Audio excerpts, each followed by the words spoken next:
And by the way, if you don't do that, you'll end up in the final fifth area. Absolutely. And that is where you have a story of incompatibility would be the nicest term for it. The story is, my partner doesn't give a damn, or they're wrong for me, or we never should have been together, or I can't live like this, or they're a selfish, fill in the blanks, right? And once you start building that story, there's a process I have people do in a seminar very often where I'll say, I want you all right now to take a test. I want you to look around the room as fast as you can, look behind you everywhere, and find the color brown. And they all look around, right? And I say, okay, close your eyes. I see everything. Brown clothing, brown hair, brown everything. Close your eyes. And I'll say, okay, now tell me everything you saw in that room that was red. And you'll see people kind of laugh, and I'll say, how many of you saw much more brown than red? And they all raise their hand. I say, okay, now look for red this time. And they look, and they look, and they look. How many saw much more red this time? Everybody raised their hand. So why'd you find more red this time? Because you're looking for it. Seek and you shall find. Well, here's what's really interesting. You'll find brown even when it's not there. Because once you have a story about your partner, that they don't care, they don't love you, they're not committed to me, whatever the story is, once you believe it, you find evidence to make it true. And here's how you do it. How do you find brown that's not there? Well, if you did this exercise, you looked around right now, looked everything for brown, close your eyes, and I said, okay, open your eyes, did the same thing with the red, and I'd say, okay. How many of you saw beige stuff and called it brown just to feel successful? Everybody raised their hand and giggles. How many saw burgundy and called it red just to feel successful? We will color things to meet our story, to meet our expectation, even if that expectation is negative. So you got to be so careful about the story you create about yourself, like I'm not enough, and I'm not strong enough, beautiful enough, whatever enough, or the one that you have about your partner. And if you're single, and you're saying, well, you've been listening to all this stuff, but what does this matter? Well, you're single, you can be attracted to anybody in the beginning. And you're single, you don't tend to be irritated too quickly. But if you're going to have sustained physical passion, if you're going to have a relationship that lasts, you got to get to commitment, and you got to develop a story. And my story in our relationship for me personally is, the thing that makes me so emotional is I feel like all the good I've ever done to help millions of people, that I get to experience the joy of people sharing with me over my life, is how I got this girl. And it's like, that was my karma. My karma was I got the ultimate joy because I gave to millions of people. This is the ultimate prize.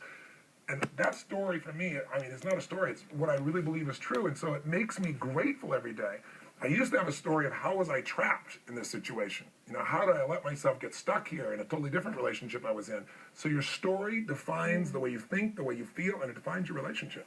As you can tell, we love love. And it's Valentine's week this week, and I think it's just a perfect time to realize that you can rewrite your story. Yeah. You can rewrite your story in your relationship and in your life. And we're just really excited to share these points with you because they've just been so impactful in our own relationship. And we hope that you won't just get inspired to think about these things. We hope you'll do a few things and take a few actions. So maybe when you turn this off, think about, what is the story I have about my relationship? And if I don't have one, the only reason you don't have what you really want is the story you keep telling yourself about why you can't have it. I'll say it again. If you don't have the relationship you want, the only thing keeping you from having it is a story you keep telling yourself about why you can't have it. The good ones are gone. I'm not enough. I'm too busy. Later, we're not working so hard. What's the story that's keeping you from the ideal? And what's the story or the narration that you need to move yourself forward? That would be our tip for the day. Take care. Happy Valentine's. Fall in love with love and each other. And we'll see you till next time. God bless. God bless. Happy Valentine's Day or early Valentine's Day. Bye-bye.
Ya ves vos.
So what was it like being married? Well, it's hard for sure. But there's something that feels so good about sharing your life with somebody. How do you share your life with somebody? Well, we grew up together. She came from a background where nothing was ever good enough. And that was something that weighed heavy on her. But in our house together, there was a sense of just trying stuff and allowing each other to fail and to be excited about things. That was liberating for her. It was exciting to see her grow. Both of us grow and change together.